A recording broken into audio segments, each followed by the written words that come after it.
Yes guys, this is Rio Reacts and we are here in the breaking news of Benjamin Sesko is coming to Manchester United. Wow, huge money. I think it's circa 70 million being spent.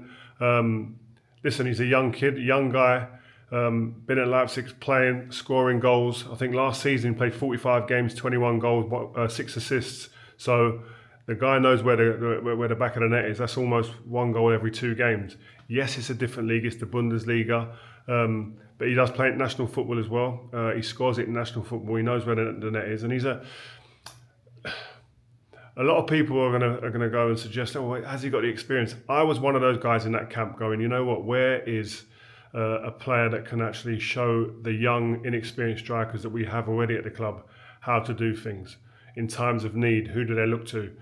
He's gonna have to step up and be that guy. Can he do it? Yes, he can do it. He's got huge potential, but one of the things that, as we've seen in recent years, our strikers, when they come in the door here, you're not afforded a lot of time. There ain't great amount of patience, and you've got to hit the ground running. What I would say is Man United scored 44 goals last season. They've now invested in 3 strikers at the top of the pitch that had between them 48 goals last season. So that's 4 more than the whole Man United squad got last year. So that's a huge improvement in that sense. 2 of those guys have played in the Premier League and have scored goals here. Sesko now has to go and transfer his form, his goals, his menacing play at times into the Premier League. And that's the big question.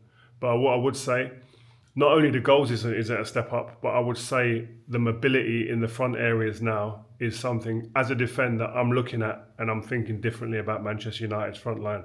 I'll be sitting there going, I'm going to have a physical presence up there. I'm going to have a physical test from all 3 positions. And I've got people that can run and move up there. They're mobile. They're the things I was asking for the last couple of years up there. More of that. And you have to say the recruitment team have delivered.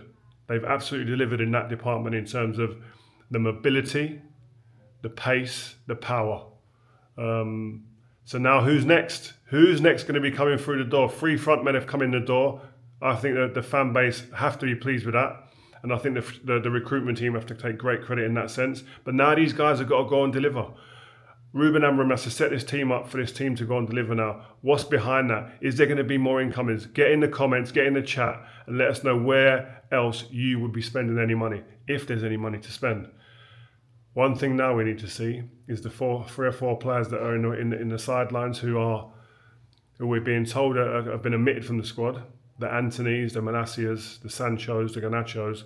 Can the club do the business that side as well? So if they can, then I'm sure there'll be more movement in the market. Watch this space. Rio Reacts in the comments. Make sure you subscribe, share, turn on notifications, and stay tuned.